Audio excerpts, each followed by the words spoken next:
AFRO UAE on the road. Right. We're here with Justin Williams, and what are we doing here today, sir? Where are we going? We're heading into NFL headquarters. It is August 23rd, 2017, and we're looking at the Empire State Building right now, and we're going to be in Manhattan in front of NFL headquarters in a few moments, participating in covering a rally for Colin Kaepernick, who has been whiteballed. I like to use whiteballed, not blackballed. He's been whiteballed from playing on an NFL team this year because of the national anthem protests that he started last year. And this past Monday night, Cleveland Browns team, I think it was about 10 or 12 of those brothers, including the first quote-unquote white player. And it's a white dude who's married, or I think his wife is a sister, a black woman, and they have children. And so this situation, this protest, this movement is spreading, and the large reason why is because of what the owners have clearly decided to do, which is to not allow Colin Kaepernick to play on the team. Tell me your name? First name. Kevin. Why was it important for you to be here today? You know, it's just important to be around like-minded individuals, you know, all out here for the same cause, you know, equality. That's really the main importance of this whole thing, the big picture. How far did you travel to come? I'm a city kid, right here in New York. You're right here, so yes. It's easy for you. Yes. I didn't realize that the NFL, we're outside of NFL headquarters, and they took down the flag. Why do you think they did that during this rally? You know, it's all politics. It's all politics, honestly. You never know what's really going on behind the scenes, but there's definitely some significance that I'm not going to speak of right now, but that they know what they're doing behind the scenes. The fact that they would take down the American flag in the middle of this. What do you want to see happen as a result of this rally? I mean, beyond even Colin, what's important to you about what happens next? Just everyone being educated. You know, education is probably one of the strongest aspects of your life that you can attain. You know, it's one of those things that once you know things, people can't take that from you. So if you have the knowledge, that incites everything else in your life. Appreciate it. Thank you. Thank you, man. Thank you. Of those people who are sitting behind TVs and scoreboards and not doing anything for our children. So we came here today for serious business, brothers and sisters. We have to be organized, and we must be disciplined. We must be disciplined enough to say, I don't care how long you've been watching football. If they don't stand for your children, turn the damn game off. What's your name? JJ Senior. JJ Senior. Yeah. Pleasure to see you, man. All right. Why was it important for you to be here today? Well, I got to tell you, you know, there's a lot of people talking about veterans don't support them. I'm a 21-year veteran in the Air Force. I just retired in June. Thank you for your service, brother. I appreciate that. I appreciate that. And, you know, and he's been my favorite quarterback since he stepped on the scene, you know. I mean, like, I've been a 49er fan since I've been in 4th grade. Alex Smith was a one-dimensional quarterback. I'll say it twice, one-dimensional, all right? And he came off the bench, man, I was like, this guy is good. I knew he was going to be a star. I knew it. And how'd you feel when they almost won that Super Bowl, man? Let me tell you something.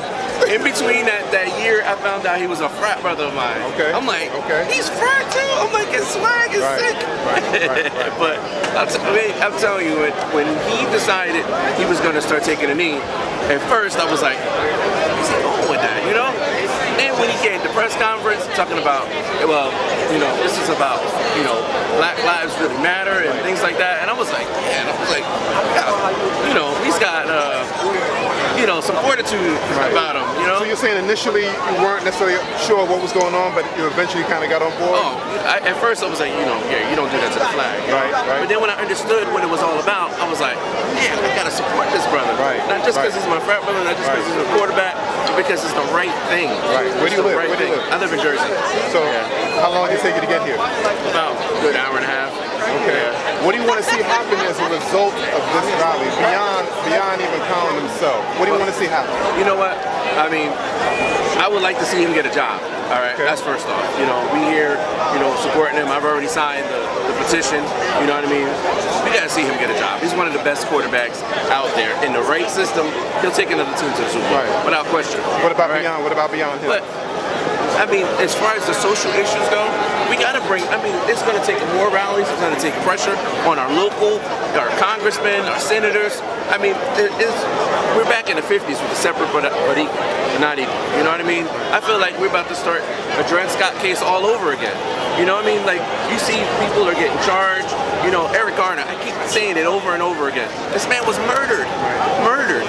I mean, if that's not worth taking a knee, I don't know what is. That's worth taking 2 knees. That's worth turning your back on the daggone flag at this point. You know? Just to bring issues to this issue. So, you know, I just want this movement not to die. We got to keep building and building and getting more organized. I mean, I keep hearing people having excuses. Oh, well, you know, he left the team. But he left the team for a reason. You know what I mean? There's not too many people out here since Muhammad Ali going to do that. I'm going to turn it back on millions of dollars. Everybody's thinking about who's going to line their pockets. You know what I mean? But it's a plantation. That's what the NFL is. Thank you so much to my children. And all those young people that we have trained that have come together today to bring all of us. The people who are looking out of the windows, I know you're wondering how we got to Park Avenue. I know you told NYPD to keep us locked in here because you don't want to be disturbed. Well, we are locked right now, but I tell you that hell is breaking loose. 45 has come out and said that it's both sides. And it seems that the league understand his language. That all they think about our black men, that they put on uniforms and raise money for them.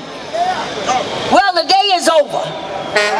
We come today to send a clear signal that is just not about your uniforms and making money off of us. It's about respect for our community and especially our black brothers.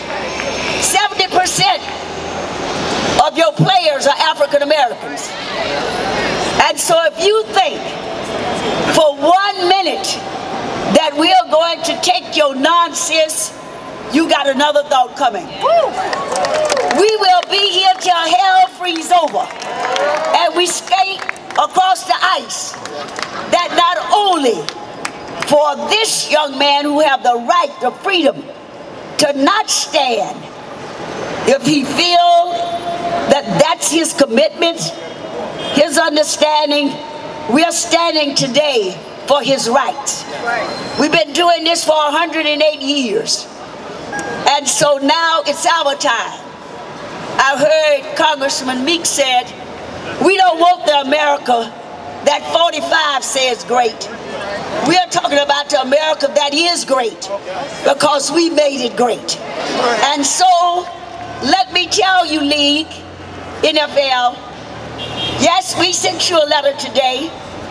You turned down the Justice League, turned down the NAACP, turned down the National Action Network, push our sororities and our fraternities, and all of us who are gathered here, well, we'll see that your pocketbook get turned down. That's what we're going to do. We understand what it takes. We know what it is. You will make a decision because we will show you. Cynthia and Morgan, why was it important for you ladies to be here? It was personally important for me as a African-American woman. I work just down the street between 56th and 57th on Madison. So it was like a 5-minute walk to come over here after work. And I thought, you know, we can't just sit back. We can't just allow the oppressive nature of this structuralized racism to beat upon us any longer. We must stand up, we must fight, because if we don't fight, who will? And us being here might be something as simple as just, you know, coming from Brooklyn, coming from Queens, whatever, getting on a train and getting over here, but it sends a message to the world. Every major media outlet in the country was here today, and I think that sends a really powerful message. Are you a football fan? Yes, I am. Okay. I am a football fan, and it disturbs me as somebody who has grown up watching the NFL, supporting the NFL every Sunday. I mean, you know how it is. Yeah. Football fan? Of course I am. Yeah. Proud Ravens fan. We were supposed to sign Colin Kaepernick, but you know. Why is it important for you to be here? It's important for me to be here because not just the NFL, all organized sports exploit black men and women. Basically everything that we support, whether it's music, any kind of entertainment exploits black people, and this is kind of like a platform for us to voice how we feel. So it was definitely important for me to be here, especially as an aspiring politician, just because this is so big. What would you both want to see happen as a result of this kind of activity, beyond Colin himself? What do you want to see happen? Well, like, I forget who said it, but over 70% of the NFL is consists of black men. So, you know, there were people who wanted to do what Kaepernick did, but they were afraid to. So he's basically served as the trailblazer to kind of, I think someone said he's today's Muhammad Ali, which I think was very appropriate. And so what I want to happen is him to be the kind of icon that sparks a movement, and the NFL really takes notice of that. Just because it's sad, because like you were saying, like, I grew up supporting football, so it's like I don't want them to just be like, oh, these are just a bunch of angry black people, like let's just like wait for them to settle down and like look the other way. So I want it to be like us working together. I don't want it just to be like, you know, it's angry black people and we're just gonna wait for them to, you know, get over on us. Do you see this as a integrated movement, or do you see this as something that's just about black folks?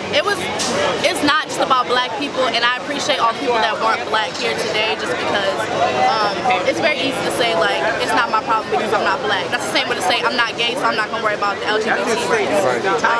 It's everybody's problem, just because it's like, imagine if all the black players got off the field, who would be playing?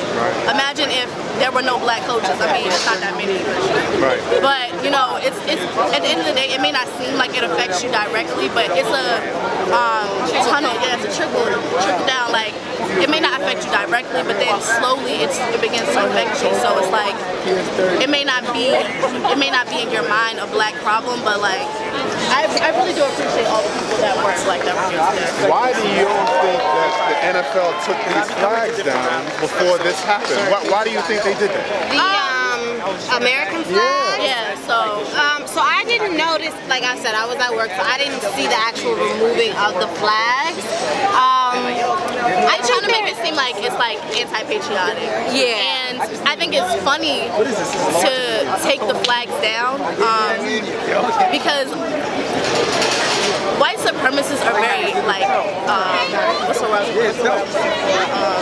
Hip, like, what do you want to say, Morgan? I'm sorry. What's the word I'm looking for? They contradict themselves a lot. Yeah. So as you can see, there was people across the streets with "We love Trump" and Colin Kaepernick is a communist and all those things like that. They're not going to say anything about that, but the fact that we stood here peacefully and protested against something that is happening that wasn't patriotic, I mean, I think it's kind of just a contradiction. But you know, as an American, and I'm proud to be an American, as a woman of color, I'm proud to be from this country no matter what. And the fact, you know what's the most patriotic thing? The fact that we came into this crowd, people coming from all different boroughs, different backgrounds, different walks of life, and the fact that everyone was saying, excuse me, please, can I get around you? Very mannerable, just everyone was the utmost polite, respectful, kind, warm, welcoming, friendly. Everybody was friendly. I mean, and that's something that they'll never put on TV. That's something you'll never hear on any major media news outlet is the love and the warmth. I don't know if that transmits through the TV screen, but I hope it does tonight when people turn on their 6 o'clock news and they see this. So much love in the atmosphere here today. Anything else you want to add? No, I can only agree. I appreciate your time so much, ladies. Support the NAACP. Support the NAACP. We'll do. Thank you so much. We're here because this is a state of emergency for our community and a state of emergency for this country. How in the world can we call ourselves the land of the free, the home of the brave, and you get vilified and criminalized just for speaking your mind? The NFL has proven with their treatment of Colin Kaepernick, they do not mind if black players get a concussion. They just got a problem if they get a conscience. So if you take a knee, they will then try to step on you.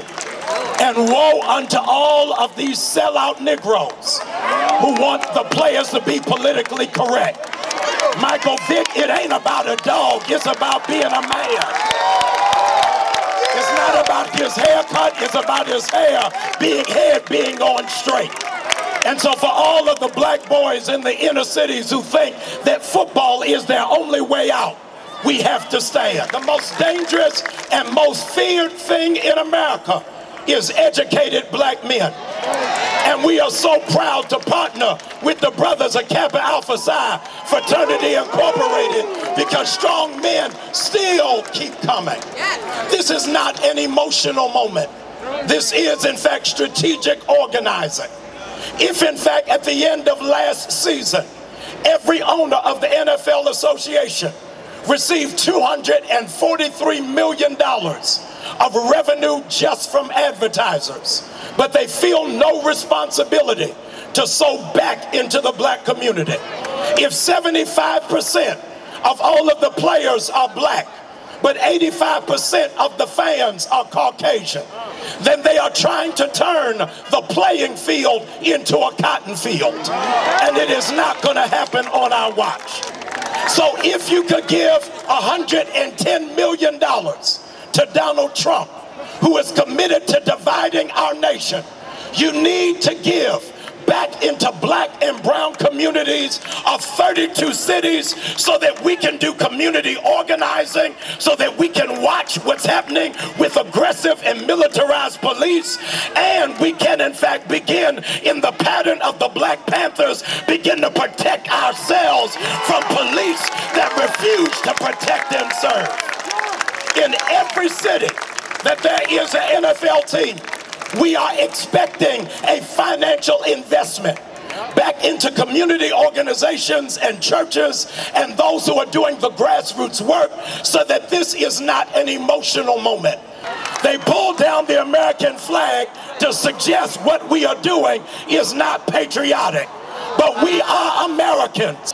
We stand together in a unified front. One of the largest donors, one of the largest sponsors of the NFL is Verizon. And Verizon just last football season gave $130 million to the NFL.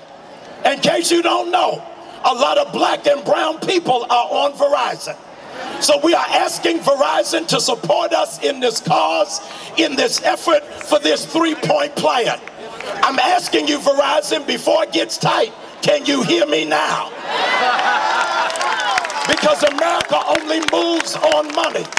The reality is it is not about patriotism, because the football players never were out on the field for the national anthem until 2009. In 2009, the Department of Defense gave the NFL $5.9 million for the players to be on the field so that they may look patriotic. We are tired of the hypocrisy and no time for fake ones. The last thing America needs is another black man unemployed. And so I want to say to the 32 team owners, will one of you have a conscience? Will one of you wake up?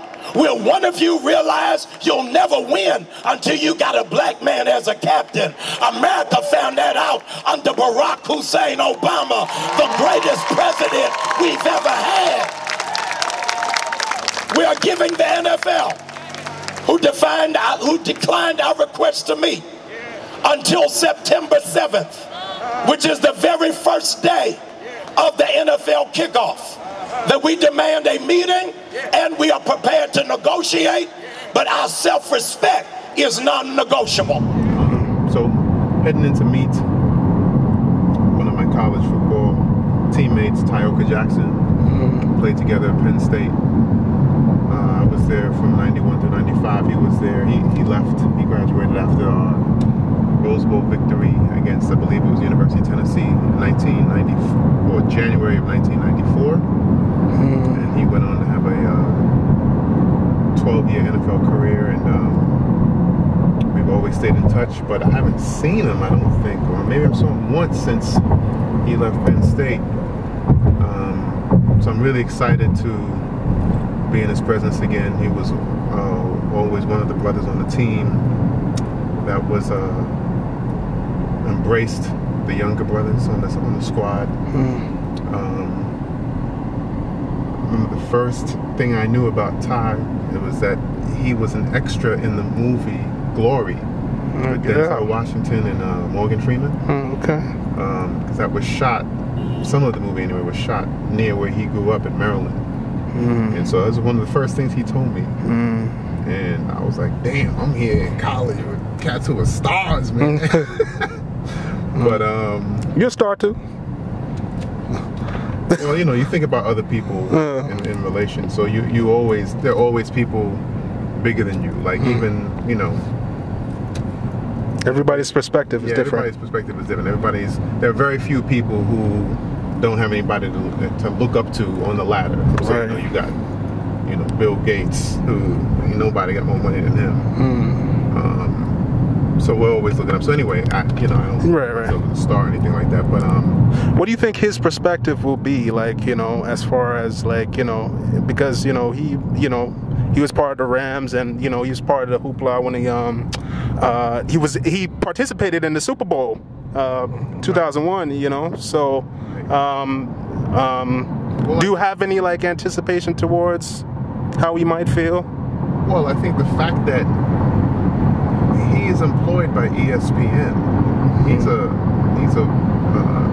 analyst for ESPN, a football analyst, and he is here.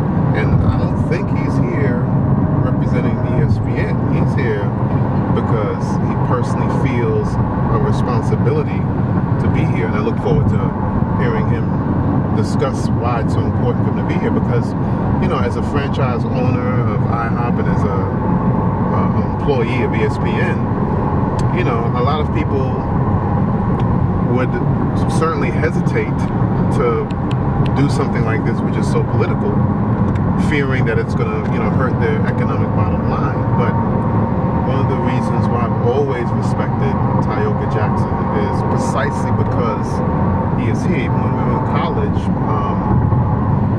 you know, he just always had that vibe, and was always this, you know, strong, confident, I'm an African-American man who happens to be athletic, rather than I am an athlete who is African-American. Okay, he is, you know, unfortunately we live in a world where, you know, we are still conscious and mindful of complexion, but in order for us to transcend that, we gotta immerse ourselves in it and reveal all the shadows that come with that, and be proud about that from our perspective, and show other people and get other people to be comfortable with that, because we're not gonna be able to transcend this stuff if we continue to keep it in the shadows, keep denying that there are issues, and then when we make it as chocolate and caramel people, to stop being proactive and to stop doing things like this out of fear that we're going to so offend other people that they won't buy our product, or they won't watch the stuff that we're trying to put together, and on and on and on. We got to stop that. We got to stop being apologetic about being us.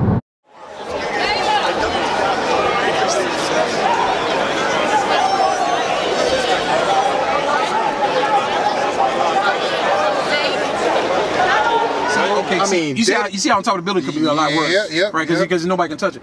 I'm gonna go with what we'll hear. Now we ain't gonna know what's in anybody's heart, but what we'll hear is that they were concerned that the flag would get desecrated, which is a little bit of also a, well, I ain't gonna say that's a flag. They couldn't. We're all set. Let's go. Say that. They couldn't say the flag's gonna get desecrated by what? By chocolate caramel. They won't say white folk out there. They'll use different words. Peacefully protesting. They'll use a different word. They'll say something. But I guarantee you that is going to be the reason they did it, because they didn't want somehow for those flags to get pulled down and torn down. Oh no, they couldn't say that. They're going to say that. They're going to say that. I don't know how they're going to put it. Obviously, they're going to put it a bit better than that. They're going to put it in 400 feet. Turn right on Madison Avenue. Say that, then turn right. Well, I mean, there's going to. Fox will find footage when they release that. Fox will play that over footage of Sandra Bland, Antifa. Sandra Bland climbing up a pole. Exactly. Okay, I don't know if there would have been anybody. I don't know anybody who looked up and said, "Hey, let's pull that down and burn it or tear it up." I don't know that would have happened today. I don't think it would have. Come on. What? I don't think it would have. Who would go up there? No. It's illogical fear. Oh, yeah, right. Okay. It's illogical fear. Oh, of course it is. Which is what racism is to begin with. Exactly. It's fear of, okay, they're going to dominate and then they're going to enslave us. So we beat them over the head with the flag, so they're going to protest in front of the NFL, and then they're going to rip the flag down because they hate America. So that's what they think Colin is. Yes. He did this because he hates America. Exactly. And we are organizing there because we hate America. Right. That's exactly right. And now, but would they come out and say that? Not them, not the NFL. No, the fringe folks, okay. Fox News folks will say it. What is the NFL gonna say, or will they just not answer? No, they're gonna answer. Are they? Yeah, I think so. I can't wait. They've already. First of all, you know how this works. They had a statement prepared before they pulled it down. The statement's ready to go. Of a mile. You arrive at West Hotel. You can't ignore that. They can't. They can't do it. They have to give it. They're going to give her a statement as to why that flag, those two flags, were pulled down. But it's unbelievable to me because that means you don't consider us citizens. We're not patriotic. That what this is nothing to do with American citizenship. In 1,000 feet. This is that it could be interpreted that way. Yes, and that's and again. Which is sad, which brings you back to sad. There's always somebody in a room who would bring up that, what's the downside, what are we risking, and that person brought that up, and for them, it was a risk they were willing to take. To have that counter where you're claiming that we're not patriotic and we're un-American, we're not Americans because you thought we were going to do that, and they decided to do it anyway. And it is sad. That's what I say. It saddened me. It saddened me when see, I heard the dude say that, but I didn't know what he was really talking about. And I never saw the flag pose until you pointed to me. So now I get it. I get the visual now, and that's really bad. It's terrible. I'm so torn on the fence. I feel like this. You put an owner in a position where they really lost their starting quarterback, and their backup is terrible. But we have that now. Yeah, but the games haven't started, Joe. The game. So they got to see it. They have to have the dude go down for the year. All right, let's make it somebody. Let's make it a team like Atlanta, who's really good, or a team like the Texans that you were talking about before, who doesn't need a great quarterback to win. And they need a guy to go down, and they need the backup to be ridiculous, but to literally lose them games twice, and then. That's when it will, that's what it set the table for. Will they pull the trigger? Before you even get to that point, Ty, you got a lot of brothers in the NFL just like you. Got a damn brain, deep thinkers, man, and they trying to win. The fact that some of these teams, especially who could have used him and purposely did not take him, they already pissed. They're showing that they don't. It ain't really about winning. Yeah, exactly. Okay? But that I want you to understand that understanding what you just said. That's apparent to any veteran on a team where that takes place. There were teams I played for who really weren't trying to win every single year. Right. And that became obvious to me. Certain teams are literally trying to win every year. Right. There are some teams who try to win every 4 years. We all know who. Right. You know what I'm saying? They gear up and they make it happen, and they don't re-sign guys and let them go away, and then they start all over again, and they're okay with that. Right. And so that already happens. And so, but the problem is, if you're in the middle of the down. So I was in the middle. No, I wasn't in the middle. I rolled it up with St. Louis and I rolled it back down, and on its way down, and then I got out.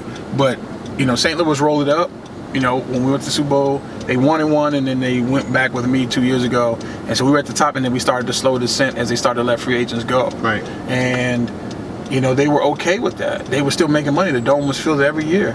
And as guys continue to go and go. And that's, you know, but to be honest, to be fair also, the rules are set up for that. The rules are set up for parity, right? But it's funny how, in spite of all of the rules set up for parity, the really good franchises seem to be there every year, right? And so, you know, so the answer to the idea of a team not really trying to win is already there. The problem is, though, the games don't count right now, so nobody truly cares at this point. It's the tipping point will be a team who has playoff aspirations. Right. They're going to have a guy go down, and the backup is going to be a guy who should not be playing in the National Football League, and he's going to be exposed. And that's the thing about backup. You can as a backup, you can ride the wave as long as the number one guy never gets hurt. But you can play 10 years without ever being exposed as long as you can play well in the summer. When it's time to play in the real games as a backup, it happens every year. They get exposed, and what's going to happen is they're going to play terrible and literally lose their team games for 2 or 3 games in a row, and that's when the clamor is going to really start. Yes, but we can all see that coming, including the owners. If you have paid attention to football if you're any kind of fan whatsoever, you know that that's year in and year out. That is the NFL. That's the nature of the league. That is the DNA of the league. Injuries happen, particularly at that position, and a backup got to come in and play. We know this, and the fact that they are still refusing to sign him, to me, is a huge, huge disgrace beyond societal stuff. Just in terms of playing the game and winning, they have all decided that. All of them. It's a value proposition. The value proposition right now for most all of these owners is clearly on the side of no signing. They feel like the exposure to signing him does not outweigh the exposure outweighs the gain from a football perspective. Then you mix in a little racism, and you mix in a little lack of consciousness and apathy, and then this is what you get. But from a pure football standpoint, this makes absolutely no sense. It's insane. To be quite honest with you. And now I feel like if an owner did choose to sign him and keep him on the team and he played, what do you think the revenue bump would be now? Well, again, that's the problem. My quick knee-jerk reaction, it's going to be huge. His jersey will go through the roof. However, and it will. But I do believe there is a tremendous segment of the American population who hate Colin Kaepernick. Unfortunately, there's a tremendous segment who are totally disgusted by someone who wouldn't stand for the national anthem. Okay, so now what do you think is going to happen to Cleveland? Because? Of them 10 or 12 cats who took a knee this past Monday night? Nothing. I really don't think anything's going to happen. And here's the reason. The difference between any other position on the field and quarterback is that far. There's a reason why it took so long for black quarterbacks to truly become integrated in that position. That quarterback position is a statement. The quarterback is the face of the franchise. In many cases, the face of the city. And so that's why the gentlemen or the guys in Seattle can do what they do, the Michael Bennett's and the Cam Chancellors and the rest, Richard Sherman's. They can do what they do with their protests, and they can say what they can say or what they want to say because they're playing defensive back, they're playing defensive end, totally different ball game. Colin Kaepernick is the face of this movement, and he was the face of the 49er franchise. He was already one of the more popular quarterbacks in the league. He had taken his team far deep into the playoffs, taken us to the Super Bowl. So the reason why he's catching hell more than anybody else is because he was the first and because he played quarterback. And not only that, he played quarterback with a brown skin, so they already felt like you should already be happy. You should be happy to be playing that position. You're the last person who should ever complain about anything. And so that's why he's catching hell more than anyone else. People don't understand that. I've had conversations with friends Well, why you think he's not playing, and other guys are protesting still playing? It's not because Kaepernick did anything wrong or more wrong or worse. He's already told the league he's not going to protest in that way anymore. Right. What else do you want? Right. But no, the damage is done. We're not. It's a blackball. If you don't need any more evidence as a blackball, just look at that. There are current players who are protesting and will play the entire year. There's this guy who says he will not protest, right, and he still can't play. Right. Right. When you were playing, man, in your own mind, how much of your personal identity was about athleticism and sports versus everything else about you? Almost all of it, and that's part of the issue here. That's why you're not having, at this moment, right now, you're not having mass players getting involved, because I couldn't see much beyond sports when I was playing, because it took that sort of focus. I mean, it's really hard to play at the highest level year after year after year. It takes total concentration on your craft and on your career, and it's hard to try to focus on other things. It's hard to stay informed. I mean, that's all. I was football all day, every day. Right. And you're what I've always perceived to be, I mean, a highly conscious brother. Right. And so hearing that from you is wow. Turn right onto 6th It was hard. Yeah. Now, every now and then I would hear something, so I wouldn't make statements. Right. Like when the gentleman, the politician in Philadelphia, got on Donovan McNabb. He said he wasn't a real black quarterback because he wasn't running. And Donovan said it was black on black crime. And I said, he's absolutely right. That's absolutely ridiculous. You're going to sit there and say because of the color of a man's skin, he should play a certain way. Right. So every now and then there'd be things. Now, we never had an opportunity like this, and I like to think that I would be involved, but I'm not going to sit here and say that I'm better than everybody else, and I'll be doing. Everybody wants to say what they would do in the situation. That's not me. I know better than that. Right. So I'm not going to criticize any players for not getting involved at this point. I would like them to, but I know what it's like, and especially for a younger player, your dream is just now coming true. Right. You're the last guy in your mind. You're the last guy that needs to be standing up because you will be gone so fast. Right. So it takes leadership from high-priced, high-paid, high-profile black players and high-profile white players. Right. That's what this movement will take to really get the attention from the inside out. Right. What are the odds of that? Well, if you'd asked me that a month ago, I'd have said slim, but you know. But you got more guys speaking. It's growing. Up. Yeah. And we've got, at least 2 that I've seen white players. Yep. So it's growing. I think at the end of the day, when you're on the side of fairness and honesty and righteousness, it's going to work out, man. He wasn't protesting to destroy America. He was protesting the uneven treatment of black and brown people. Are there a lot of other guys in your position who done playing, and felt compelled to come up here like this? I didn't see him. Or didn't hear from him at all? Didn't hear from him about this particular event. Right. Now, we have a lot of conversations on social media. There are a lot of players, retired players, white and black. I'm going to, protect identity by not saying names, but white and black, of all different positions on the field, who support Colin Kaepernick's right to express himself and every other player's right to express himself. Because, like I told Corey Wire from CNN, there's one thing that we all, as players who have at least a semblance of consciousness, we all have in common. That we were always uncomfortable for this unwritten rule of speaking your mind, and if it may differ from ownership or it may differ from management. It was never said to me don't do it, but it was always implied and discouraged. They wanted players to talk, to walk the walk of the team and talk the talk of and spit out the party line, right? And don't take any position against the family. That's how it's sort of done, and it's very subtle. When things would happen, a coach would make a statement, and he would say, if you're going to speak to the media, here's what we want to say. And then he would say, most coaches would say, I'm not telling you what to say, but here's what we should say, because we want to be on the same page, man. And so they would throw that out there. And, you know, as a guy who certainly is an independent thinker, I never really felt comfortable with that.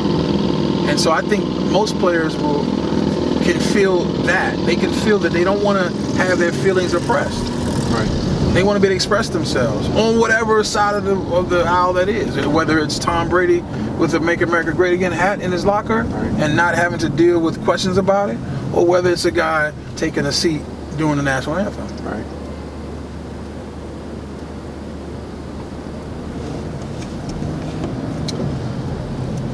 In the grand scheme, this might all be small potatoes because of the whole brain stuff. Yeah. Right? Yeah, I would agree with that. I would say that's a lot of moms pulling their sons from Pee Wee, from Pop Warner. No, that's happening. Yeah. And people like me who can't coach anymore because I know I don't want my own sons to play. So how can I coach other kids' sons? Coach other kids' sons in good conscience, which I couldn't do. Yeah. So there's that in the backdrop with this as well, which is why, to me, another reason why what the owners are doing is so audacious and cocky, arrogant, whatever you want to say. It's just they're looking at this really, really closely and not really maybe looking at the big picture, or you know how like the last people to believe something's going to crumble are the people who are in the middle of it. And I just don't think that they are. I think that they really feel that they are absolutely untouchable.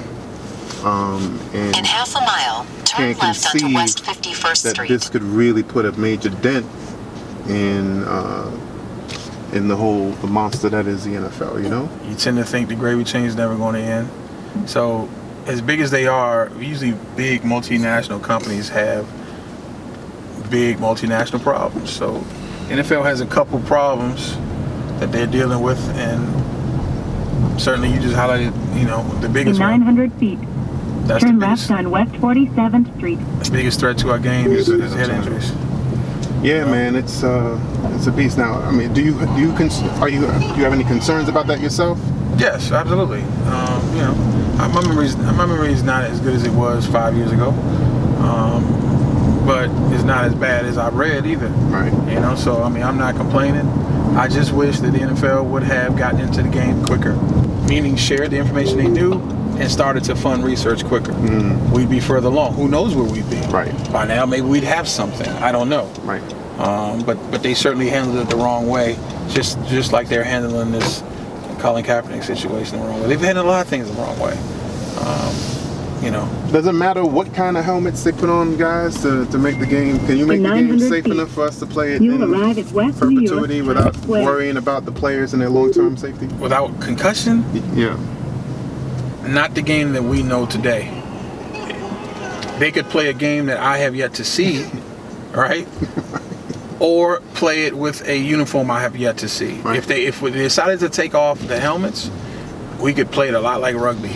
I think the face masks are the issue. I agree. Take the face mask off. But if you take the face mask off, you got to take these pads off. They can't be the same pads. It's true, and then the helmet's got to change too. Right. So if you take the face mask, which I agree, I think it was what's his name, the wide receiver, former wide receiver of the Steelers, came out of Georgia. What's his name? When? From when? With the Steelers, like 8 years ago. The tough guy used to block and knock people out, crackback blocks. Oh, Hines Ward. Hines Ward. I think he was the first one to say take the face mask off. Yeah. And so yeah, I agree. If you take the face mask off, no one's going to be striking with their face. Right. But if you do that, again, the pad structure has to change. Those hard plastic pads that we wear will destroy somebody's face. So that's got to change. So the uniform would go to something that we've never seen before. Right. Or that we haven't seen in 50, 60 years. Right. Now, if you go back to that, yes, then the game can sort of be recognizable, and you can continue to play. The problem will be how marketable is that product. Australian rules football, right, or rugby, right? It's rugby, and it's rugby. It's rugby, man. But rugby is big here. No. There, yes. Yeah. So again, now you're trying to retrain the American consumer, and when they have options. I fear. I'm afraid for our game because I love the game. Yeah, man. Love it. Listen, it's from an educator standpoint, it's a fantastic way to teach discipline and self-control, teamwork with our young men. You can keep going. You could go 40 things. Yes, 40 things. You just named some of the more important. It's deep. Exactly. It's deep. It's deep. Okay, and powerful for men, particularly men who are growing up the way so many of us grow up. Right. Not all, but how a lot of us grow up. It is that structure to your entire existence. Well, the game actually grows you up. Yes. Yeah. Yeah. So it's is that important, but you can't continue to do it in good conscience, knowing what it's doing to men in the back end. So when you were talking earlier about the focus that it was required in your life to be a 12-year pro, I had that conversation with Jeff Hardings, who was my roommate, and he said he had to eat, for 10 years that he played, he had to eat 10, 12 times a day all year round to maintain 320. Yeah. Now he's 240. I've seen him, yeah. I mean, doesn't even look like the same person, right? Yeah. And it's funny, what happens is when you're done playing, big guys get smaller and smaller guys get bigger. Yeah. But he said it. There's a couple big guys that get bigger too. It's true. I've seen them. But he said it almost cost him everything, marriage, everything. He wasn't there in the house. It was always my next meal, my next workout, for years, like a decade. Yeah. So, you know, that level of focus and talking to him and a couple other guys, man, I really can understand. Some people might not be able to understand what that really means, like why you can't pick up a damn paper, you can't pick up your phone in a hotel and read, like they don't get that. No, that's prep time. Every second is I gotta have my nose. Or there's rest. Yeah. And because if you don't get the rest, you're done. It takes so much energy. Right. Mental and physical energy, not just physical. A lot of people think it's a lot just physical. Right. The mental energy it takes to be on edge in order to compete. And I'm not just talking about games. That's another thing people don't understand. The competition doesn't just happen on Sunday. Right. You compete, at least on the good teams. You compete every single day and you're challenged every single day. People need to think about that. Practice. Go to work and you get challenged every day. It's like every day at work is whatever your big initiative is at work that gets a lot of energy out of it. Maybe if it's testing period if you're an educator, or if you work in some other office, maybe it's just regulators coming if you're in a bank, right? You know, and every banker I've ever talked to, when they were the most stressed, it was regulators in the building, you know. So it's regulators in the building every single day at practice, like you said, every single meeting and every single practice. Was Penn State like that for you? Or is it not another quite. level? It's another level. Even though in practice you don't, or you tell me, did you hit as much in the NFL in practice as we did at Penn State? Not even close. So you're saying that even though there was not as much physical contact, the level of competition is so much higher that it required more concentration than our physical practices. And I would say that's really fascinating. And I would say maybe it's multiple reasons. One, the level of competition at Penn State obviously is not as good. So if you're a good player, you know, you don't have as much competition on your own team to take your position. Right. That's one. And then two, the stakes are higher. You know, if I lose my starting job at Penn State, I'm not going to lose my scholarship. They're not going to send me home. Right. You know, if you lose your starting job in the NFL and your salary is high enough, you're going home. Or if you lose your backup job and they don't carry three safeties or 3 fullbacks or 3 left defensive ends, you're going home. That's it. Right. You know, so the stakes are much higher. So, you know, even when you're not at practice, even when you're not on the field in the meeting room, you're at home thinking about, at least the really good players that I've talked to and the really dedicated ones who last, you're thinking about ways of getting an edge. And so even when you're quote unquote resting your body, mentally you're trying to come up with ways. Very few players are so good and so talented that they're not really challenged. Most of even the great players, they're challenged in some way and they're looking for ways to overcome those challenges and be great, right? And so, and generally, very generally, but generally, the players who don't do that, they're not in the game very long because they get beat out by guys like me. Right. You know, if they really do go home and everything is all good to them and they're not even thinking about football, I'm going to beat them out eventually because I'm thinking about it and I'm going to get an edge. Right. Right. And so that's the type of commitment it takes. Again, every now and then you'll come across somebody who's so talented physically, so gifted that they don't need, the minimum effort is what it takes to be really good. But I would say 85 to 90% of the players would understand and would relate to what I'm saying. Of course.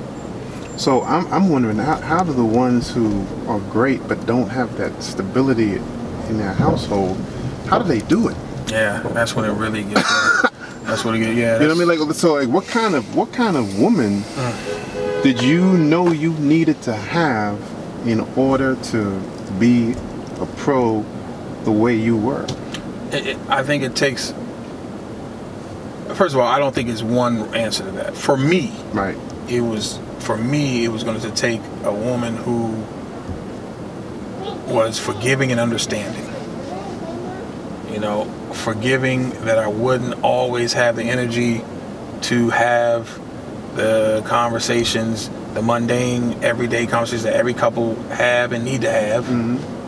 I wouldn't have necessarily the energy to give that my full attention, and she'd have to be supportive, knowing that there's going to be certain things I'm going to need from her to assist me, period. Just, I need the assistance. And so for me, that's what it took. Now, everybody's different, but I think it's significant that the vast majority of NFL marriages end in divorce within 5 years of retirement. I think there's a reason for You've that. arrived at your destination. You know? What's the reason? I think that there are a couple factors. I think we as players, again, we're putting the game first a lot of time, and we're not necessarily putting a lot of energy into the type of people we are cohabitating with and marrying. You know, we're looking to fulfill certain gaps and needs. Is she just going to be supportive? Does she look good? Okay, I can have her on my arm at the parties, and she can show up to the events, and she's not going to create problems for me in the house, and that's good. Obviously, you need more than that for marriage. Right. I think also, when we retire, we don't know. A lot of us don't know what the hell we're going to do, and so we lose our identity when we lose the game. And then I think a lot of us change after the game, and a lot of the wives don't know who the hell they laying next to all of a sudden. You know what I'm saying? Who's this dude now that can't get out of bed? Right. Who's this dude? Like, who's this dude now that's like crying and shit for no reason? Right. Like, I think that also is a part of it, because most of us don't leave the game on our own terms. Most of us don't leave the game because we're ready to leave the game. I was fortunate. I'm very fortunate. I retired with 1 year on my contract left. So it was a decision for me. Most of us leave the game way before we think we need to. And so most of us are at home pissed off. And so that's another factor. When you're pissed off constantly, it's going to have an effect on your marriage. So you notice, most of what I'm saying really has nothing to do with the wife. Well, it's a perspective of a player and a man, but why I think people who will listen to this part in particular, I think about it for our daughter's sake, right? Because your daughter's in college, and I do wonder, what you talk to her, because generally the natural affinity is for daughters of famous people is they're going to end up most likely with a famous person, right? Or somebody that sort of appears to be trying to go down that road. right. Yes. They might not end up being famous, right, but they're in the life. Exactly. Right? And so they're typically similar in kind of makeup to dad. Right. Right? Yes. So I think about, especially for my brothers who I love like you, who got daughters, like, what do you say to them in terms of, like, when we were in college, I talked to my wife and a lot of other sisters about why, white women end up with so many brothers, right? And I'm defending my brothers by saying, well, we all come from black women, and I never had a teammate who didn't love the hell out of his mother. So it's not, because they easily try to say, well, you don't like black women. It's more complicated than that. And much more. Women don't really more complicated than that. Yeah. So it's from a standpoint of a dad advising a daughter, because for our community's sake, I want to try to raise daughters who are going to be capable, if need be, if necessary, to be able to, you know, get a brother who is like us and to be able to have a successful relationship. So assuming it's going to start in college, how do you advise your daughter to be that kind of sister who is not coming across as a groupie, right, but is not so hands-offish? That it's hard, man. It's very complex. Yep. You know, because just relationships, period, are very complex. Right. And you know, I'm not stupid enough to say don't date athletes. I mean, some people just do it that way. Don't date athletes. That's dumb, because I was an athlete, and so I'm basically saying I wouldn't be good enough to date. That's not true. Just because someone's an athlete doesn't make them a horrible person. I think at the end of the day, just like as an athlete, a former athlete with daughters, just like as a non-athlete with daughters, you have to make sure that your daughters have the sense of self-worth that they need to deal with any man in this world. I think that's where a lot of the problems start, where women weren't given enough tools to have the esteem that they need, period. Mm-hmm. Athlete, no athlete, man, what doesn't matter. Mm-hmm. Women have to have the love for themselves that they deserve.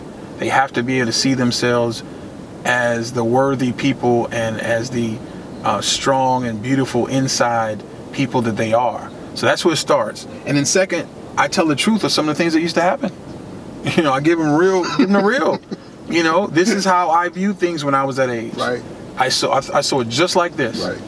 And it was stupidly very cut and dry when I was 19, 20, 21. Right. But that's how I saw it. Right. And it's not going to be any different for him. Right. Because we were all that age, right, and had those same hormones and same very cursory thoughts. Right. It's going to be like that. Right. And so you have to be ready to deal with that.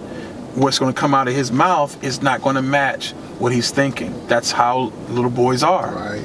And so I have the unique advantage as a man now to tell you that. Right. And so you need to hear it. And I think a lot of times parents aren't willing to be that open and honest about some of the things that they did wrong, and you know, because they just don't want to. It's uncomfortable for some of them. For me, I had to get over the comfort level because I want them to learn. And so that's what I try. I try to have open and honest communications. Now, my open and honest communications with my 20-plus-year-old is different than right now my 8-year-old. Right. Now, when she gets older, right, the open and honesty will change, because I got to give her the tools to deal with it. Right. So right now, my job is to make sure that my 8-year-old has a full understanding of what she is. She is a beautiful creature that belongs to her mother and father, and she always have a place to turn and get love and respect. And she's learning now through watching interactions what love and respect looks like. Right. And you know, and so the way I treat my son and how I let them interact also gives her clues on how boys and men should be acting towards women, and all of these things. And again, that's, to me, that's across the board, athlete, no athlete. Right. And so once you have those things established, then it doesn't matter what comes at the young lady. She'll be prepared because she has a sense of self. Ty, man, I appreciate so much the time, man. There was no way I was gonna miss coming in to see you. I was telling Mike on the way in how excited I was to be able to see you. Somebody I've admired since I was a young brother, man, and now we're older, and I still feel the same way, man. And you know, over time, people make all kinds of things happen in life where your perspective on people change, given enough view. My perspective on you has not changed, man. Wow. And yeah, man. Well, I sure hope I've changed for the better. I hope that. No, and that's a testament. That's a testament, man. It's a testament to that's really strong. How you've always carried yourself, man, and the fact that you're here, and I am an activist educator in part because of brothers like you and Lee Rubin and other cats who were off campus who didn't play, but you were part of that, man. So I love you and I respect you, man, and thank you so much. Thank you, and the feel is mutual, really. And I'm glad that someone with your worldview of humanity and equality are teaching the young people who are going to be the future, man. I mean, that's what it's all about. At the end of the day, we're all human beings. And like was said today at the rally, we all didn't come on the same ship, but we're in the same boat. Yeah. We're in the same boat right here. Yeah. Here we are. And I think you're an example of that. Certainly, you have a certain perspective, but you're a human being first, and that's what matters to me. Yes, I appreciate that, man. Absolutely. And so that's why I love Tyoka Jackson, man, and people like him. And those are people that I always have and always will want to surround myself with and work with,